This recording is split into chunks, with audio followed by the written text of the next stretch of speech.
합니다. 아버지 하나님 감사합니다.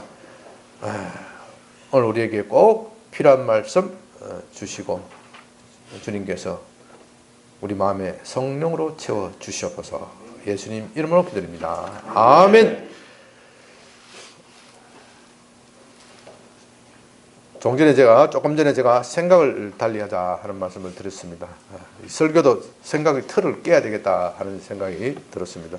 제 설교가 너무 치밀하고 크게 짜여져 있어서 좋기는 한데 또 한편으로는 오늘날 시대에 좀 맞지 않는 점도 있습니다. 얼마나 제가 고전적으로 설교합니까? 그죠? 꼭 노트 필기도 하게 하고 얼마나 고전적입니까? 오늘 아침에 제가 오늘 설교 제목이 위대한 교회 빌립보 교회라는 제목입니다. 그 핵심적인 내용은 위대한 교회의 핵심적인 내용은 희생하는 교회, 내가 먼저 희생하고 봉사하는 교회, 내가 먼저 희생하고 봉사하는 교회가 되어야 한다는 것이 핵심적인 내용입니다. 그런데 오늘 아침에 교회에 딱 도착하니 우리 전남예 지사님이 목사님 오늘 물이 안 나와요. 왜 물이 안 나오냐 하니까 저 밑에 수도관이 터져버렸어요. 수도관이 터져버렸으니까 뭐 음식을 만들 수도 없고 아무것도 할 수도 없고 제가 집에서 전화를 받고 집사람과 얼른 뛰어나왔습니다. 전에 같으면 생각이 안 바뀌었을 때는 조금 있으면 김홍천 집사님이 오실 것인데 나는 계속해서 말씀 준비하고 기도하고 묵상하고 김홍천 집사님이 시키면 되겠다 이렇게 생각을 했는데 아니다! 오늘은 내가 먼저 한다. 오늘 설교 제목이 내가 먼저 희생하자는 것이 위대한 교회의 핵심인데 내가 먼저 희생하지 않고 우리 김 지사님 오기를 기다린다면 얼마나 이게 모순되는 것인가. 내가 말씀 전해놓고 말씀대로 살지 않으면 우리 성도들에게 무슨 유익을 끼치고 무슨 말씀을 전할 수 있을 것인가. 그래서 얼른 우리 집사람과 함께 우리 김평숙 강사님과 함께 최호진 지사님 집에 가서 저기 옆에 있는 제일 가까운 최호진 지사님 집에 가서 물 받아 놓으라. 그렇게 해서 물을 2바가지 받아 놓고 오니까 우리 김홍철 지사님이 오셨더라고요. 그러니까 제가 시키면 얼마나 힘이 있겠어요?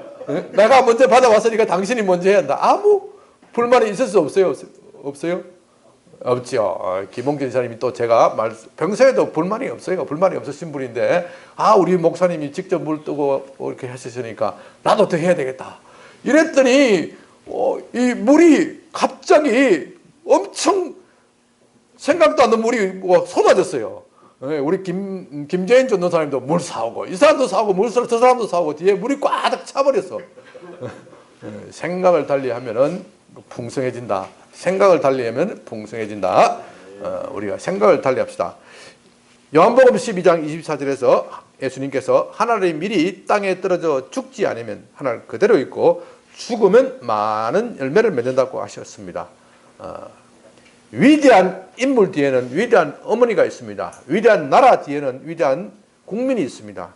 위대한 프랑스 뒤에는 프랑스를 위하여 자기의 젊음을 바친 잔다르크라는 여성과 수많은 애국자들이 있습니다. 위대한 일은 반드시 위대한 희생이 있게 마련입니다. 여러분들이 경주에 가시면은 에밀레 종이라는 경주 박물관에 에밀레 종이라는 종이 있습니다. 이 종은 신라 해공왕 때 만든 아주 크고 멋있고 웅장한 종입니다. 해공왕이 크고 멋있고 훌륭한 종을 만들어라 이렇게 엄명을 내렸습니다. 그래서 온 나라 국력을 동원하여 그 당시는 철이 부족하고 동이 부족한 시대이기 때문에 그런 범종을 만들려면 엄청난 국력이 소요가 됩니다. 그래서 각 지방의 시주를 받아서 이 장인들이 정성을 들여서 종을 만들었습니다. 그런데 문제가 있었습니다. 종이 어떻게 되었어요? 소리가 나지 않아요. 아무리 쳐도 소리가 나지 않아요. 소리가 나지 않아서 그 스님이 주지 스님이 굉장히 고민을 하였습니다.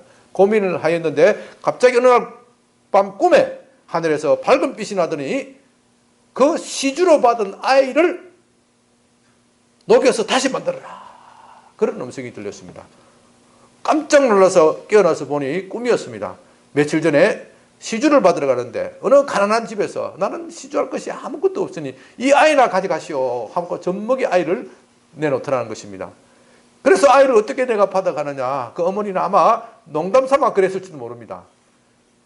그것이 생각이 나서 그 어머니에게 찾아가서 당신이 이 아이를 시주로 바쳤으니까 이 아이를 받아야 한다. 얼마나 피눈물 나는 사연입니까? 어머니가 진심으로 그런 것은 아니겠죠.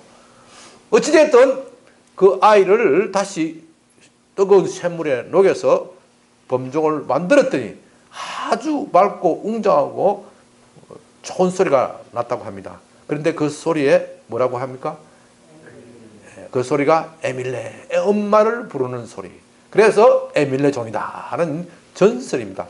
좀 이야기가 좀 호황된 것이 있기는 하지만 이야기의 핵심은 저는 이렇게 생각합니다.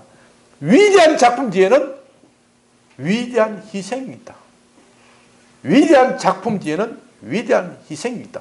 우리 인간이 만든 작품 하나에도 위대한 희생이 없으면 이루어질 수 없습니다. 교회 또한 위대한 희생을 딛고 일어선 생명의 공동체입니다. 예수 그리스도께서 우리를 위하여 희생하셨고 또 그분의 제자들이 예수님을 따라서 희생해서 만들어진 것이 오늘날 우리가 모이는 교회입니다. 그러니까 교회는 보통의 조직이 아닙니다. 초대교회 터툴리아누스라는 교부는 순교자의 피가 교회의 시라고 하였습니다. 교회는 누군가의 희생, 우리의 앞선 선배들의 위대한 희생이 있기 때문에 우리는 위대한 교회를 가질 수 있습니다. 우리 대한민국 교회는 위대한 교회입니다. 세계 역사상, 세계 교회 사상, 교회 역사상 이렇게 빨리 성장하고 이렇게 많은 기여를 한 교회는, 사회에 많은 기여를 한 교회는 드뭅니다. 그러나 이런 위대한 교회를 가지기 위해서 우리의 신앙의 선배들이 얼마나 많은 피를 흘렸는지 우리는 생각해야 합니다. 오늘 본문에 있는 빌립보 교회는 위대한 교회입니다. 사도 바울이 이 교회를 개척하면서 이 교회를 머문 기간은 얼마 되지 않습니다. 짧으면 수주, 길어봐야 수개월이었습니다. 그러나 이 교회는 바울이 떠난 이후에 바울의 선교 자금을 곳곳마다 가는 곳마다 선교 자금을 되었습니다.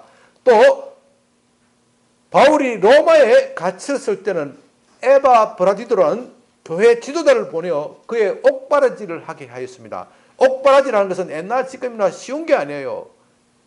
우리 교회 가운데서도 옥바라지 하는 성도님이 계십니다. 그거 쉬운 게 아니에요. 바울은 이런 빌립보 교회에 대하여 정말로 감사하면서 오늘은 본문을 볼 때 빌립보서를 좀 옆에서 두고 좀 보았으면 좋겠습니다. 빌립보서 1장 3절 4절에서 이렇게 말합니다. 내가 너희를 생각할 때마다 나의 하나님께 감사하며 간구할 때마다 너희 무리를 위하여 기쁨으로 항상 간구하면. 그러니까 빌립보 교회를 생각할 때마다 무엇이 넘친다고요? 첫째는 감사가 넘치고 둘째는 기쁨이 넘치고. 그러니까 빌립보 교회는 출발한 지 개척한 지 얼마 되지 않지만 바울에게 감사와 기쁨을 주는 교회가 되었습니다. 그러므로 빌립보 교회는 위대한 교회입니다. 물론 빌립보 교회에 문제가 없는 것은 아닙니다. 그들 사이에 다툼이 있었고 이것으로 인하여 바울이 근심거리가 된 것도 있습니다. 이 세상에 어디 완전한 교회가 어디 있겠습니까?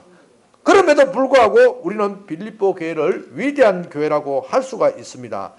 오늘 우리는 이런 빌립보 교회가 어떻게 시작하고 어떻게 개척되고 어떻게 성장하고 또 어떻게 이런 위대한 교회로 성장하였는지 좀 살펴보면서 우리도 좀 우리 양변교회도 새롭게 전환할 때가 되었습니다. 우리 교회 그리고 여러분의 신앙에 좀 도움이 되었으면 참 좋겠습니다. 본문으로 들어가기 앞서 바울이 이 빌립보에서 사역한 것을 간략하게 좀 정리하겠습니다. 성령께서 바울은 원래 아시아에서 전도하고 싶었지만 성령께서 아시아에서 전도하지 못하게 하고 유럽 마게도냐로 가라고 그렇게 명령하셨습니다. 빌립보는 마게도냐에 있는 가장 큰 성입니다. 그러나 그 성은 우상 숭배로 가득 차 있었습니다. 로마인들은 유대인들을 무시하고 멸시를 하였기 때문에 감히 그들에게 복음을 전할 입장이 되지 못하였습니다. 바울이 찾다가 한 여인 누구입니까? 루디아라는 여인을 만나서 복음을 전하였습니다. 루디아라는 여인은 자주색 옷감 장사, 요즘 말하면 동대문 포목상이라 그렇게 이야기했죠. 동대문 포목사 같은 여인입니다. 이 여인은 경건하게 신앙생활을 하는 여인이고 늘 하나님을 찾는 여인이었습니다. 바울이 전하는 복음을 받아들이고 바울을 자기 집에 모시고 온 가족이 복음을 듣고 세례를 받게 하였습니다. 그 결과 바로 이 루디아의 집이 교회가 되었습니다. 이렇게 하여 빌립보 교회가 탄생하였습니다. 빌립보 교회는 바울의 활약으로 착실하게 성장하였습니다. 많은 사람들이 모여들었고 더 이상 루디아의 집에서 모임을 가질 수 없게 되자 그들은 따로 기도처를 만들어서 모였습니다. 바로 그때에 점치는 귀신 들린 여자가 바울을 쫓아와서 따라다니면서 괴롭혔습니다. 그래서 바울은 그 귀신을 쫓아내었고 그 여자의 주인들은 더 이상 점치지 못하게 되자 바울을 허위로 고소하여 이로 인하여 바울이 끌려갔습니다. 군중들이 바울을 끌고 가자 집정관, 그 당시 관리들은 이 사건에 대해서 제대로 조사하지도 않은 채 바울을 심하게 매질하고 옥에 가두었습니다. 참으로 비참하고 억울한 상황입니다.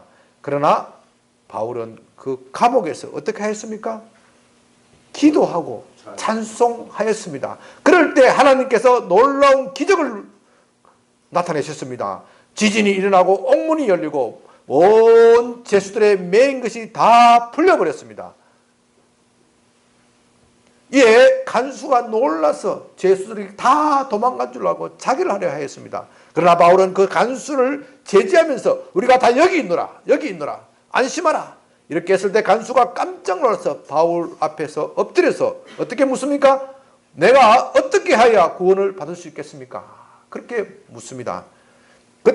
그 기회를 이용하여 바울은 간수에게 복음을 전하였고 또 그의 가정에 복음을 전하였습니다. 얼마나 놀라운 일입니까? 바울이 감옥에 갇히는 것은 정말로 억울하고 분통 터지는 일입니다. 어떻게 문명국가라는 로마에서 이런 일이 있을 수 있습니까? 그러나 그 억울한 일 때문에 어떤 일이 일어났습니까? 죄수들에게 복음이 전해지고 또 간수들에게 복음이 전해집니다. 우리는 여기에 주목해야 합니다. 우리가 당하는 억울함, 그것에 너무 집착하면 문제의 답이 없습니다. 그러나 이 억울함을 통하여 하나님이 하시고자 하는 그것을 보고 참고 견디고 믿고 나아가야 합니다. 이제 본문 사도행전 본문입니다. 16장 35절을 봅니다. 나리샘의 상관들이 부하를 보내어 이 사람들을 놓으라 하니 원래 이 상관들 집정관을 말합니다. 상관들은 집정관을 말합니다. 로마의 집정관 오늘날 치안판사나 경찰서장 같은 그런 사람들이죠.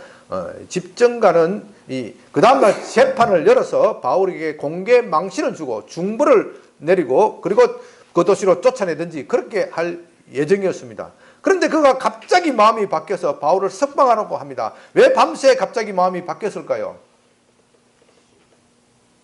아마 그 지진은 옥문뿐만 아니라 그 빌립보 도시 전체를 들썩하게 할 만한 강공한 위력을 가진 그런 지진이었을 것입니다. 이럴 때 우상 숭배하는 사람은 더욱 무섭고 두렵고 떨립니다. 내가 무슨 짓을 했기 때문에 전날 밤에 누구를 바울과 실라를 괴롭혔기 때문에 이 우상 숭배를 하는 사람일수록 어떤 종교인들이든지 종교인들을 건드리는 것을 싫어하고 두려워합니다. 제가 검찰에 있었을 때도 흔히 하는 말로 목사나 중을 스님을 조사하면 재수가 없다. 재수가 없다. 그런 말이 있어요. 재수가 없다. 아마 그런 두려움을 느꼈을 것입니다. 거기다가 간수가 간밤에 일어난 사건을 보고를 하였을 것입니다. 간밤에 지진이 나서 옥문이 다 열리고 제수들의 맹것이 다 풀어지고 그래서 내가 자결을 하려고 했는데 놀랍게도 제수들이 하나도 도망가지 않았다. 그래서 그 사실을 다 보고를 하였을 것입니다. 그럴 때 이 집정관은 너무나도 두려웠습니다. 내가 하나님의 바울이 믿는 그 하나님의 벌을 받는 것이 아닌가. 그렇게 해서 그의 마음이 변화가 되어서 바울을 즉시 석방하라고 합니다. 그러나 우리는 여기서 주목할 것이 있습니다. 똑같은 기적을 보고 똑같은 두려움을 보고 간수는 어떻게 합니까? 회개하고 내가 어떻게 해야 구원을 받을 수 있겠습니까? 이렇게 묻지만 집정관은 어떻게 합니까? 그 두려움을 보지만 하나님을 더욱더 멀리하고 도망간다는 것입니다. 똑같은 기적을 보고 한 사람은 이것이 내 죄 때문이다. 내 죄 때문이다. 내가 어떻게 하면 회개하고 하나님으로부터 구원을 받을 수 있을 것인가? 이렇게 묻지만은 마음이 악한 사람은 그 기적을 보고 하나님을 더 멀리하고 우상을 더 가까이 합니다. 왜냐하면 이 집정관은 예수님을 믿기에는 이 세상에 가진 것이 너무 많기 때문입니다. 세상을 포기할 수가 없었습니다. 그렇기 때문에 그런 기적을 보면서도 하나님을 더욱더 멀리합니다. 이제 36절 봅니다. 36절 간수가 그 말대로 바울에게 말하되 상관들이 사람을 보내어 너희를 놓으라 하였으니 이제는 나가서 평안히 가라 하거늘. 본문에는 이 간수가 좀 반말조로 좀 지시하듯이 이렇게 되어 있지만 실제로는 어떻게 했겠습니까? 아주 공손하게 말을 했을 것입니다. 왜냐하면 그 간수는 지난밤에 바울로부터 은혜를 받았고 생명의 기쁨을 누린 사람인데 어떻게 불투명스럽게 이제 나가시오 그렇게 이야기를 했겠습니까? 번역이 그렇게 되어 있을 뿐입니다. 30절 바울이 이르되 로마 사람인 우리를 죄도 정하지 아니하고 공중 앞에서 때리고 옥에 가두었다가 이제는 가만히 내보내고 하느냐 아니라 그들이 친히 와서 우리를 데리고 나가야 하리라 한대. 이제 바울의 반격이 시작되었습니다. 우리는 로마 시민인데 어떻게 우리를 이렇게 학대하고 아무런 사과도 없이 아무런 배상도 없이 우리를 가만히 내보내느냐. 그렇게 따져 묻습니다. 당시 로마 시민은 법에 의하여 철저하게 보호가 되었습니다. 로마 시민권은 대단한 위력을 가지고 있는 어떤 정서와도 같은 것입니다. 오늘날 미국 시민은 미국이 자기 자국에 대한 보호는 철저합니다. 어느 나라 가나 자국에 대한 철저한 보호를 하듯이 로마 시민은 법에 의해서 철저하게 보호를 받게 되어 있습니다. 설령 집정관이라 하더라도 로마 시민을 함부로 학대하고 옥에 가두고 때리고 매질하면 처벌받게 되어 있습니다. 그는 파직을 당할 뿐만 아니라 중부를 받게 되어 있습니다. 이 소리를 듣고 깜짝 놀라서 집정관한테 바로 보고를 합니다. 그 보고를 받자 집정관이 발발발 뜹니다.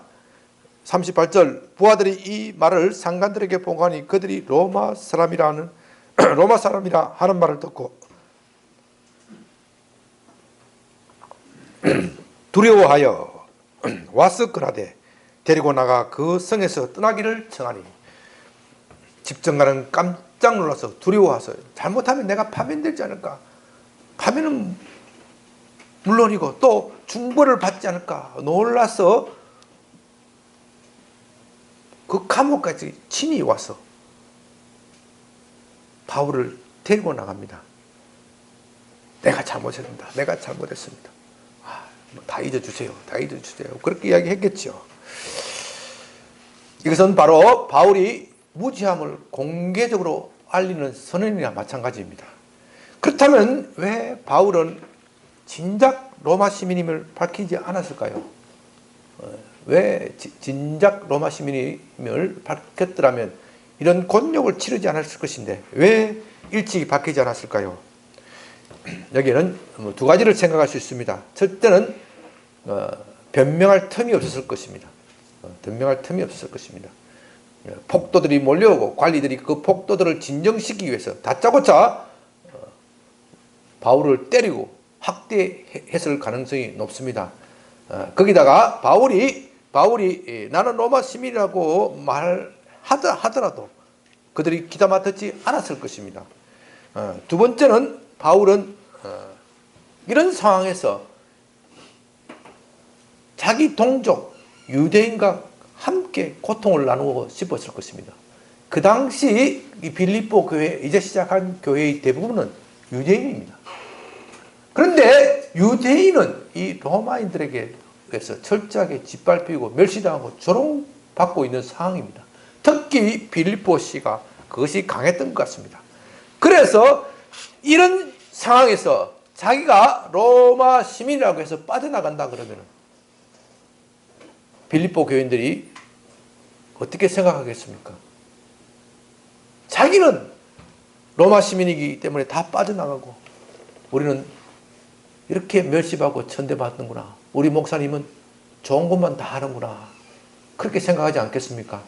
그래서 그는 고통받는 자기 동족과 함께 고통당하고 고난받는 그들과 함께 고난에 참여하고 싶었을 것입니다.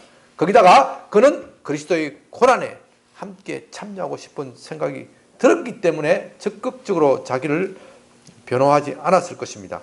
그러나 이제 하나님이 기적을 보내시고 집정관이 그를 공손하게 하나님이 기적을 보내어 그가 나가게 되었을 때 자기가 로마 시민임을 밝힙니다. 전에는 밝히지 않다가 왜 이번에는 밝힙니까? 그것도 교회의 유익을 위한 것이기 때문입니다. 바울이 계속 있든 떠나든 집정관은 앞으로 이 교회에 대해서 어떻게 생각합니까? 감히 건들 수가 없는 조직입니다. 저기는 바울이라는 대단한 사람이 버티고 있다. 내가 저기를 함부로 건드리다가 내가 해를 당할 것이다. 그러니까 바울은 죽든지 살든지 자기 몸에서 누가 존귀하게 되기를 원한다고 했습니까? 그리스도께서.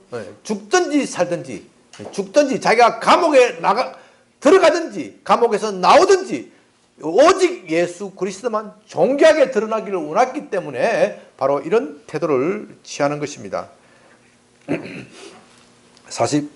40절입니다. 두 사람이 옥에서 나와 루디아의 집에 들어가서 형제들을 만나보고 위로하고 가니라. 루디아의 집이 교회가 되었다고 말씀드렸죠. 바울이 감옥에 갇혔을 때 성도들은 루디아의 집에 모여서 바울을 위하여 기도하였을 것입니다. 바로 그렇게 기도할 때 그들이 바울이 석방되었을 때 얼마나 하나님께 감사하고 기뻐하고 즐거워했겠습니까? 또 누가 와서 간증을 했겠습니까? 빌립보 감옥에 간수가 와서 간증을 하였을 때 얼마나 기쁘고 즐겁고 그 자리가 곧 축제의 자리가 되었을 것입니다. 이렇게 하여 빌립보 교회가 탄생이 되고 성장하고 있습니다. 빌립보 교회는 위대한 바울과 실라의 희생 위에 세워진 교회입니다. 그렇기 때문에 위대한 교회 뒤에는 뭐가 있다고요? 위대한 희생이 있습니다. 이것을 우리는 반드시 명심해야 합니다. 그러나 그렇다고 해서 빌립보 교회가 완전한 교회가 아닙니다. 그렇기 때문에 빌립보 교회에 바울이 편지를 하면서 빌립보 교회가 더욱 완전한 교회, 더욱 성숙한 교회가 되기를 바라는 마음에서 몇 가지를 당부를 합니다. 그것이 그 당부사항을 다 정리하자면 시간이 없기 때문에 우리 교회의 사항과 필요한 몇 가지만, 세 가지만 정리해서 요약해서 말씀을 드립니다. 잘 들으시기 바랍니다. 지금부터는 굉장히 중요합니다. 자막도 띄워주시고요. 첫째의 당부는 바울이 빌립보의 교회에 대하여 첫째 당부하는 것은 빌립보 1장 5절에서 8절 예수님의 마음을 품을 것을 당부합니다. 다 같이 읽어보실까요? 2장 5절에서 8절. 네, 다 같이 읽습니다. 시작. 너희 안에 이 마음을 품으라. 곧 그리스도 예수의 마음이니 그는 근본 하나님의 본체시나 하나님과 동등됨을 취할 것으로 여기지 아니하시고 오히려 자기를 비워 종의 형체를 가지사 사람들과 같이 되셨고 사람의 모양으로 나타나사 자기를 낮추시고 죽기까지 복종하셨으니 곧 십자가에서 죽으심이라. 예수님은 하나님의 아들이십니다. 그러나 그는 많은 사람을 위하여, 우리를 위하여 하나님의 아들됨을 포기하시고 피조물의 몸을 입으셨습니다. 피조물의 몸을 입으신 그 자체가 자기를 부인하고 자기를 희생하는 모습입니다.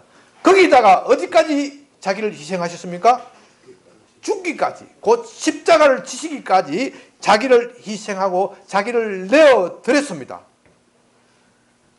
그러므로 예수님의 삶 자체는 자기 희생, 자기 부인, 십자가, 그것으로 말할 수가 있습니다. 이렇게 예수님께서 자기를 부인할 때 하나님께서 그를 어떻게 하셨습니까? 9절. 이러므로 하나님이 그를 지극히 높은 이름 위에 뛰어난 이름을 주사 하늘에 있는 자들과 땅 아래에 있는 자들과 땅에 있는 자들과 땅 아래에 있는 자들로 모든 무릎을 예수의 이름에 꿇게 하시고 모든 입으로 예수를 주라 신하여 하나님 아버지께 영광을 돌리게 하셨느니라.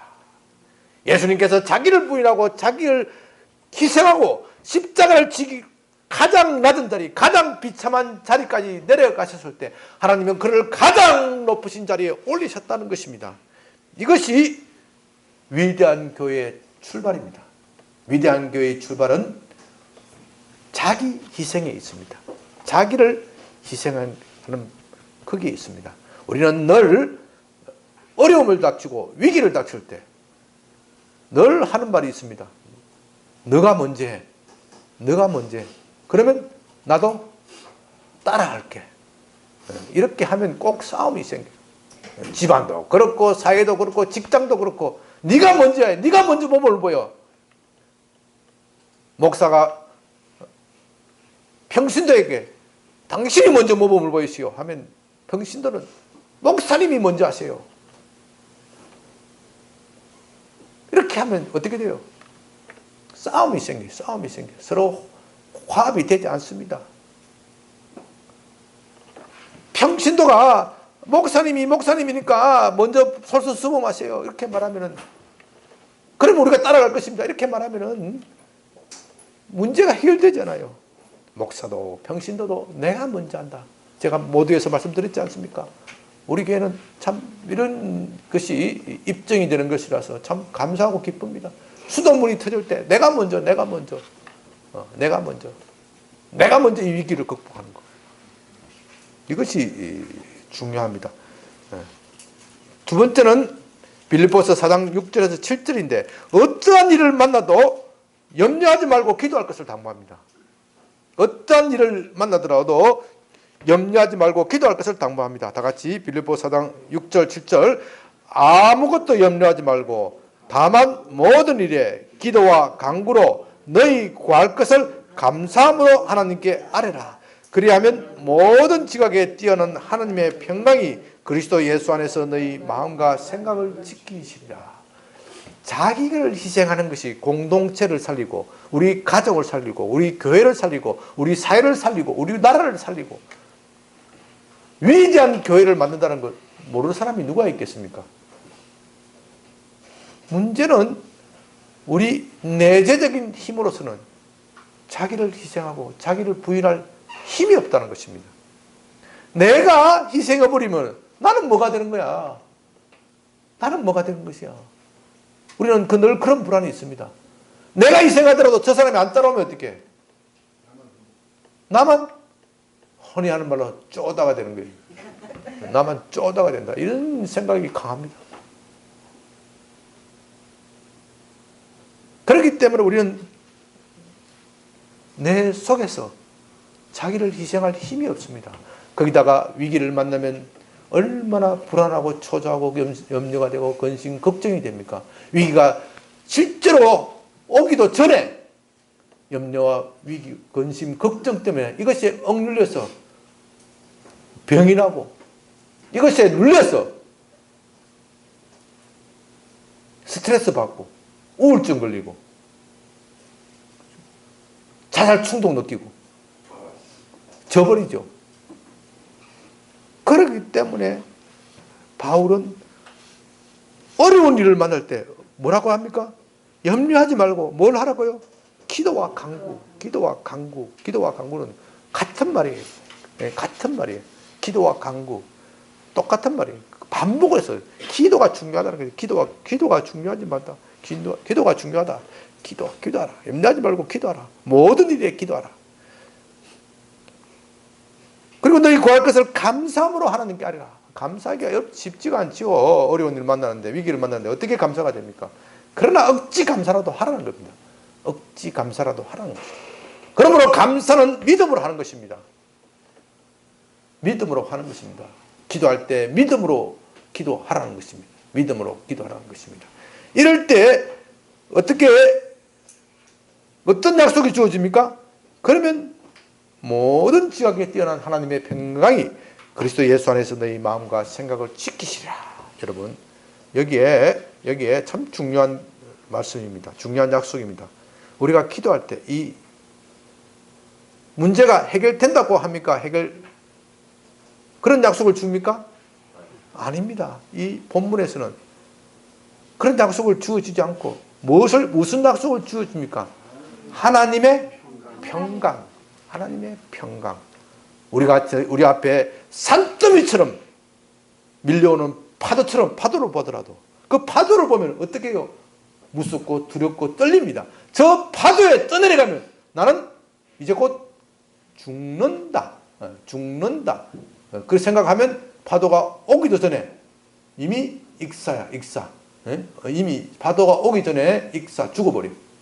그러나 하나님의 평강이 있으면 우리는 능히 파도를 타고 넘는 거예요. 파도를 타고 넘는 거예요. 파도를 나중에는 어떻게 해요? 즐기는 거예요. 이것이 중요합니다. 기도한다고 해서 우리 현실의 문제가 당장 해결되고 풀리는 것이 아닙니다. 꼬인 문제가 해결되는 것이 아닙니다. 그러나 기도하면 내 내면에서 변화가 일어납니다. 내면에서 변화가 일어나서 이것이 반드시 저주가 아니야. 여기에는 분명히 하나님의 뜻이 있어. 내가 이 위기를 극복하면 반드시 좋은 일이 있을 것이야. 더 멋진 일이 있을 것이야.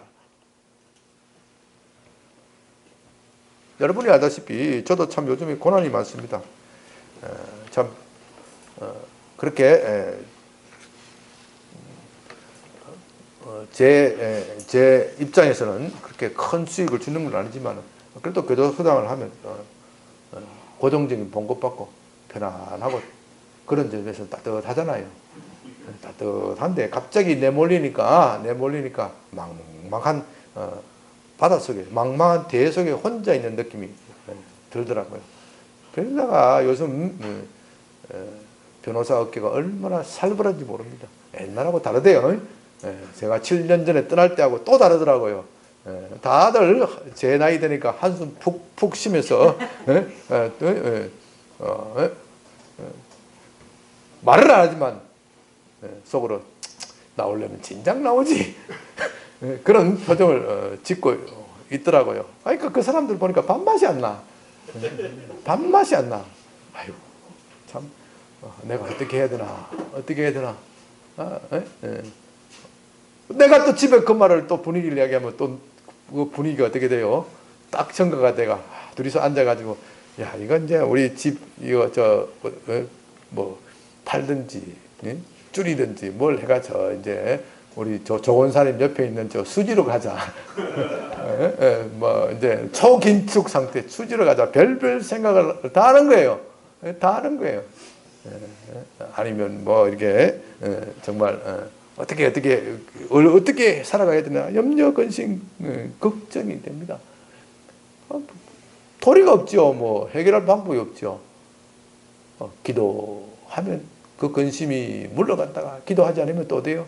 또 찾아와요. 이게 인간이에요.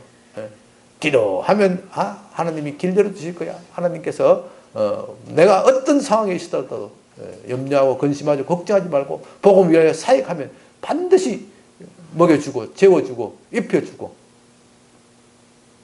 그렇게 하신다고 해서 그의 나라와 그의 의를 먼저 구하면 이 모든 것을 다 너에게 더해 주신다고 약속하셔서 기도하면 그것을 믿다가 눈 뜨면 다시 파도가 밀려오고 근심이 밀려오고 이렇게 몇 번 흔히 하는 말로 냉탕 들어갔다가 온탕 들어갔다가 왔다 갔다가 어제 참 우리 장용구 목사님 집회에 제가 제일 큰 은혜 받았습니다. 제일 큰 은혜 받았어요. 그래 막 이를 악물고 나가자 막 이를 막 악물고 나가자. 예수 믿다가 또 변호사 잘 하다가 교도소장하고 또 그 교도소장 잘 하다가 또 목회하다가 굶어 죽었다 그러면 신문에 날 일이지. 누구 망신이요? 내 망신이요? 예수님 망신이요? 예? 네, 예수님 망신이지. 예? 예? 아멘? 아이고, 말씀. 내가 굶어 죽으면 예수님 망신, 예수님 안 계신 거야, 그러면.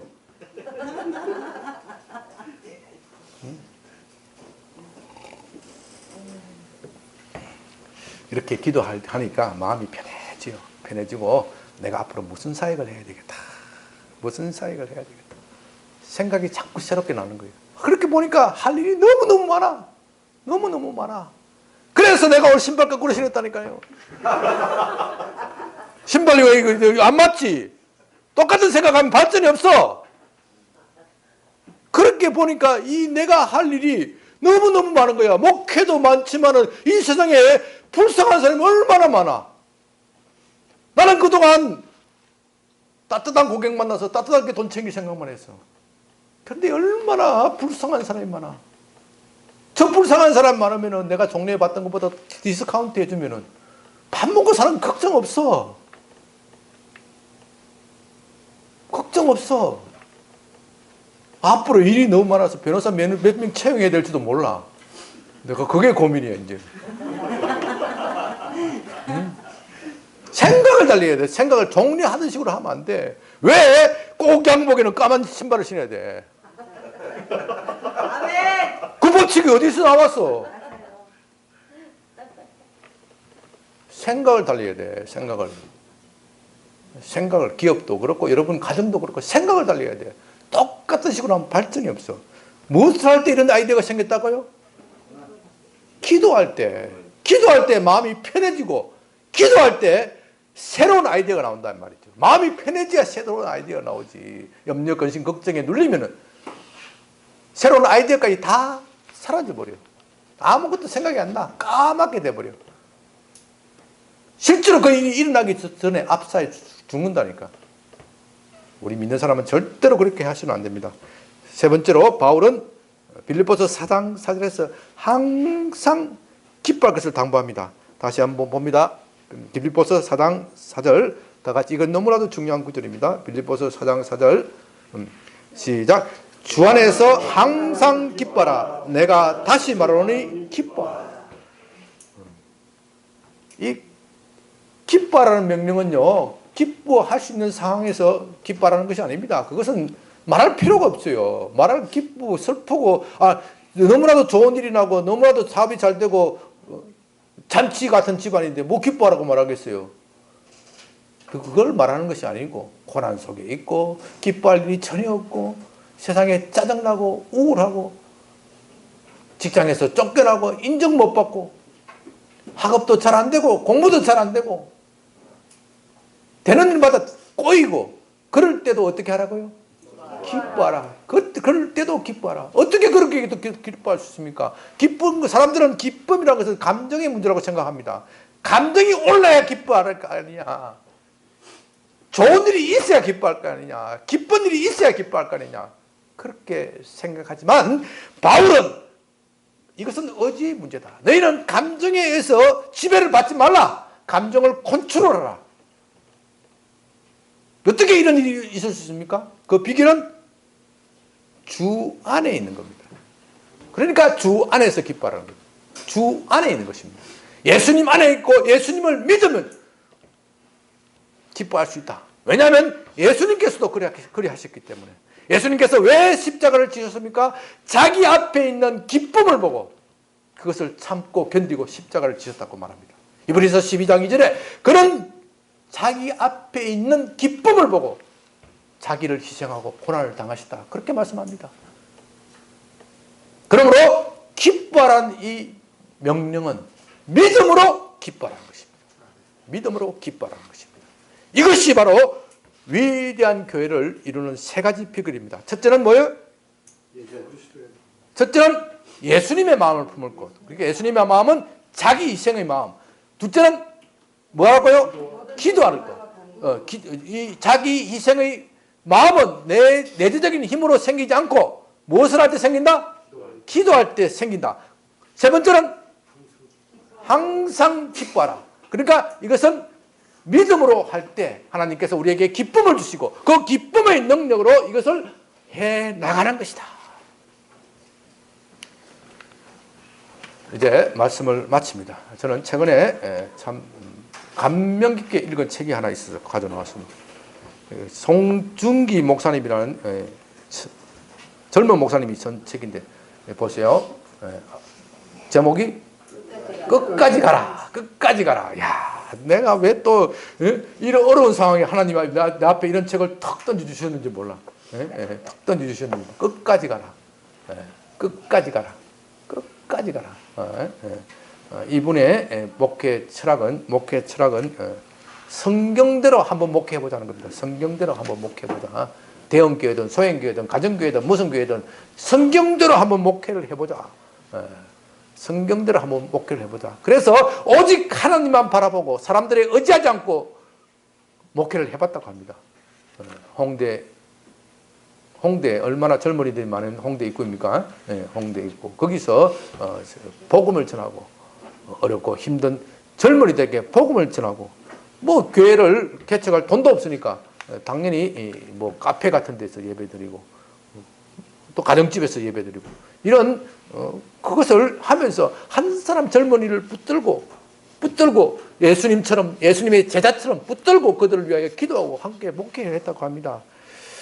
얼마나 힘든지 모릅니다. 그러나 이렇게 해 나갈 때 되더라는 것입니다.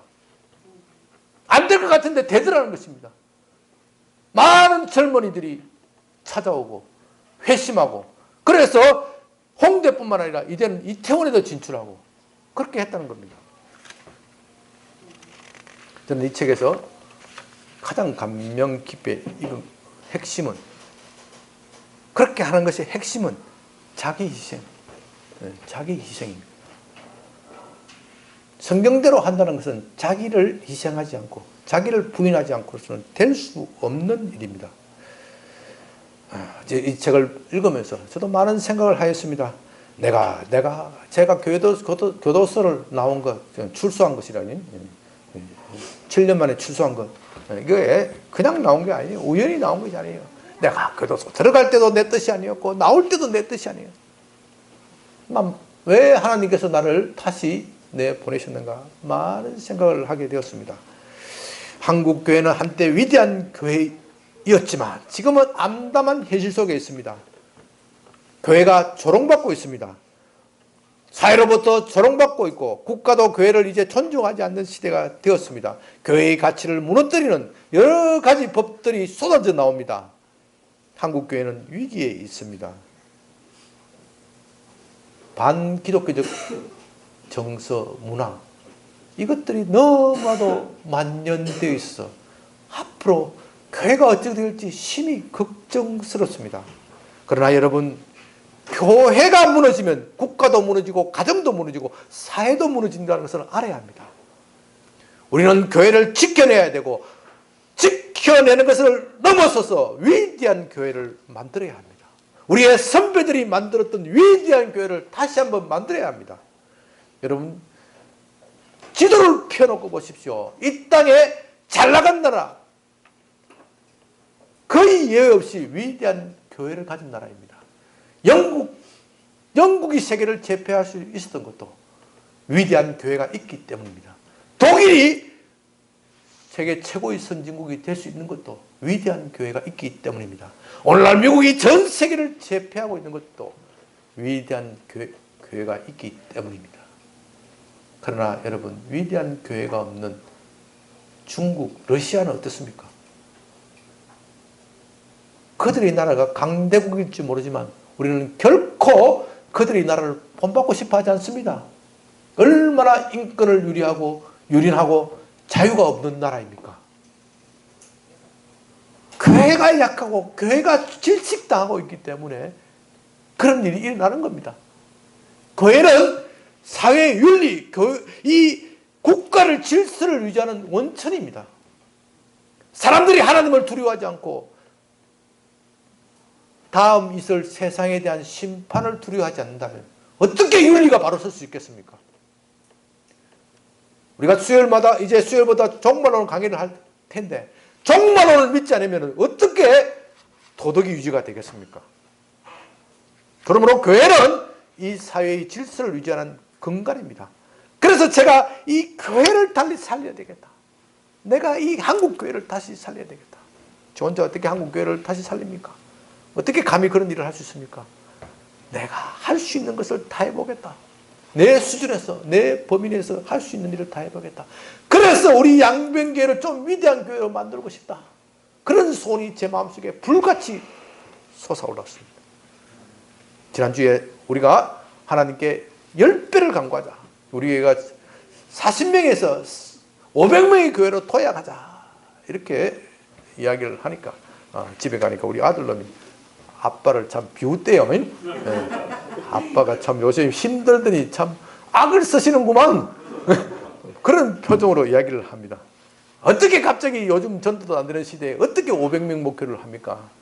그래서 제가 그랬습니다. 내가 500명 교회 만들겠다는 거, 내가 숫자가 중요한 것이 아니다. 나는 목표는 한국 교회를 살리고 이 양변교회를 정말로 예수님의 제자다운 제자를 키우는 교회, 이런 그대로 병사를 양병하는 그 교회로 만들고 싶다. 내 평생에 있어서 40명에서 겨우 10명 내려서 50명까지 했다 하더라도 나는 이 목표를 다해서 달렸다면 후회가 없다. 500명, 그건 나 숫자에 집착하는 것이 아니다. 그러나 우리가 무슨 일을 할 때 적어도 목표는 있어야 될 거 아니냐. 그렇죠? 목표는 있어야 될 것이 아니냐. 숫자에 내가 집착하는 것이 아니다. 한 사람 한 사람이 예수님의 제자로 키워주는 것, 그것이 나의 꿈이고 나의 소원이다. 우리 교회에서 이 일을 못하면 한국 교회가 어떻게 다시 부흥하고 발전되기를 기대한다는 말인가. 사실 우리 교회는 어떤 면에서 보면 불리한 교회입니다. 속된 말로 서초동에 빈민들이 다 모였어요. 목사도 그렇고 성도들도 그렇고 서초동에 빈민들이 다 모였어요. 여러분 그렇죠? 인정합니까? 인정 안 하네. 아직도 자기를 중산층이라 생각하는 사람 들어있네. 서초동에, 내가 보기에는 서초동에 빈민이 제일 가난한 교회야. 그래도 거기다가 임대료는 제일 비싸. 뭐 되는 거 아무것도 없어. 되는 것도 아무것도 없어. 그래도 된다. 우리 시각을 바꿔야 합니다. 우리는 그동안 부자들을 전도해서 우리 교회를 부흥하고 발전시키고, 부자들 예수 안 믿어요. 안 믿는 사람한테 떠들지 마세요. 어렵고 힘든 사람, 그런 사람 데려오세요. 절대로 부자들 전도하려고 생각하지 마세요. 해봐야 그들은 복음을 조롱합니다. 우습게 여깁니다. 내가 더 좋은 거 있는데 뭐로 그렇게 하느냐. 그래서 예수님께서 뭐라고 말씀하십니까? 대주에게 진주를 던지지 말라고 말씀하십니다. 그들은 듣지 않는다. 언제 그들이 듣겠냐? 몸에 병들고 재산 다 뺏길 때 그때 듣지. 사랑하는 여러분, 그렇게 생각하면요 전도할 사람이 무궁무진합니다. 여러분 주위 가운데 얼마나 힘들고 어려운 사람이 많습니까? 그런 사람에게 전도하십시오. 잘 나가는 사람 전도하려고 너무 신경 쓰지 마십시오. 신경을 안 쓰면요, 어떻게 하느냐면요, 너 신경 안 쓰면은 잘 나가는 사람 궁금해요. 저자가 나한테 한 번도 전도 안 하고 말이지, 지 혼자 저렇게 왜 기쁘고 즐거워할까? 그거 저절로 따라와. 왜냐하면 그 부가 자기를 행복하게 만들지 못한다는 것을 알고 있기 때문에. 전도하려고 애쓰면 어떻게 해요? 이 집정관과 같이 더 도망간다니까요. 더 도망가. 그런 사람에게 전도하려고 하지 마십시오. 병들고 힘들고 괴롭고 인생살이가 절망스러운 사람, 직장에서 쫓겨나는 사람, 이런 사람에게 복음이 필요한 겁니다. 잘 나가는 사람 너무 신경 쓰지 마세요. 그 사람은 거꾸로져야 주님께 돌아온 사람이다, 이렇게 생각하시라니까요.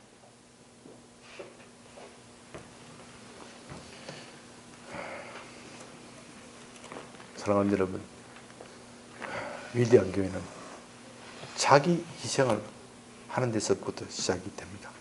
우리는 남이 먼저, 네가 먼저 하면 내가 하겠다, 이것이 아니라 내가 먼저 희생하는